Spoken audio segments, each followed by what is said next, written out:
Hey guys, this is going to be kind of like a very short open letter to Aksys Games.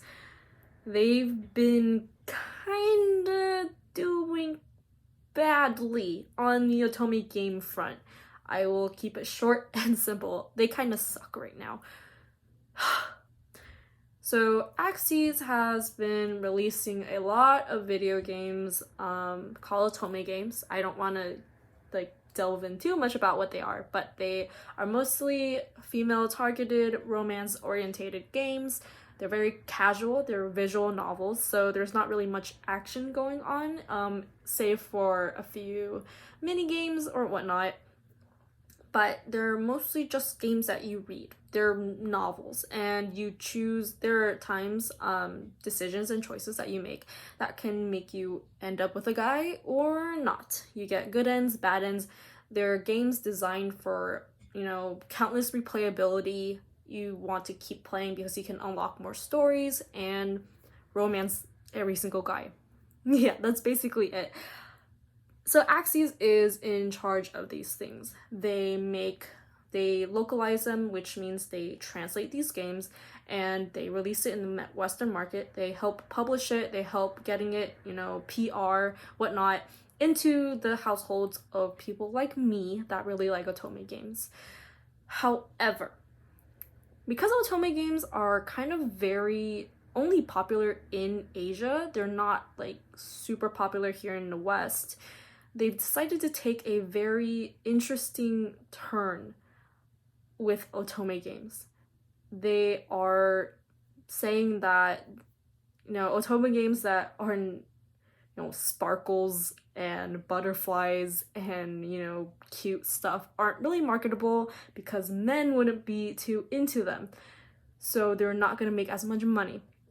And I believe that it isolates and alienates an entire, consumer base. So it prevents them from making as much money from an Otome game as they would if they only they only target towards women and only women are interested in it. So they're kind of shooting themselves in the foot. This means that they're only going to be translating and localizing Otome games that are very nitty gritty, dark, mysterious. And don't get me wrong, I love those games as well. However, I would like a lot more variety to them. I don't want them to all be about the heroine being, in dangerous situations. I would like some slice of life stuff. But Aksys games, they're also under a lot of fire right now because they have done such a poor job of translating and not translating, sorry, of editing and writing one of the newest releases, which is Color X Malice Unlimited.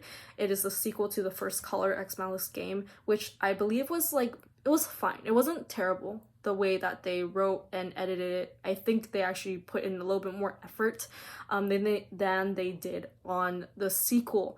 They had so many typos, so many grammatical errors that, a lot of people are very angry. There is this Twitter user who actually screenshotted all of the typos and they posted it on Twitter, and you can just scroll through. You can look at how bad it looks and you're like, wow, I'm paying 50, 60 bucks for this game and it looks like they just hired someone straight out of high school with zero experience, self-taught Japanese translation kind of, I don't know. It's bad. It's not good by any means. And, they're under a lot of fire. I hope they release a statement, they release a patch and make the game good, because I am not going to buy an Aksys game at full price if they're gonna treat their customers like crap and treat the products that they're selling as a professional company like crap. So there's a lot of stuff going on right now, and I hope they address it. I hope they do something, because I was really looking forward to one of the other feature games called Cafe Enchante. I was really looking forward to it because it looked really cute and I really want to play it. But if they're gonna treat it like like Color X Malice Unlimited, then I have no incentive to buy the first print edition. I have no incentive to pre-order it and to wait for it and talk about it and write reviews about it and spread news of this game to anyone that will listen to me.